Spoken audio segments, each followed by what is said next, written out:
My name is Ariel, I'm in third year medical sciences, and I'm from Toronto, Ontario. I wanted a new experience. Everyone was going to the same 4 universities in Southern Ontario, and I didn't want that. I kind of wanted a change.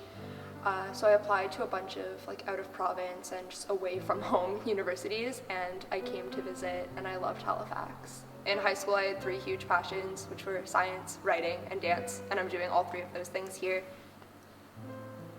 Here at Dal I teach university students and adults who have busy lives and they're always stressed, and just to see them come every week in that hour or hour and a half and just let go of all of that stress, and to see that and to know that you're a part of making someone's day better, and just that you're that safe space for that person. Just to see people get out of their comfort zone and break out of their shell.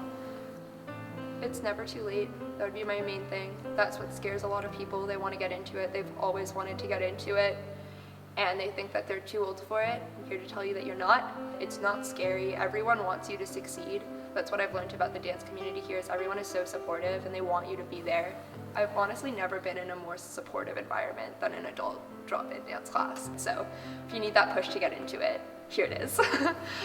Having academic advising has been super, super helpful, just to make sure that my degree is always on track, because I've had some really crazy semesters where I'm teaching 7 classes a week, and taking 5 courses sometimes isn't an option for me. So it's good to be able to talk to someone and figure out my options. There's always something that they can do to help you, and that's something that I've learned, because when you're doing so many things outside of school, you don't have those 4 or 5 hour blocks of time to study unless you want to pull an all-nighter. So I've learned how to be really efficient with my time. I can't remember a time in my life when I wasn't dancing. To be able to tell a story or express a feeling or an emotion without having to say anything to anyone else is really special and powerful. I could be having the worst day ever, and then I can just come and express everything through dance, and no one else has to get it or know what I'm doing, but to me I'm expressing a lot in that moment. And it's really hard physically. I will come home from rehearsal at 11 p.m. some nights, super sore. It's how I've coped with the stress of university. It's just that space that I can go. You forget about the roommate drama and the tests that you have in 2 days that you're not prepared for. You can just block everything else out.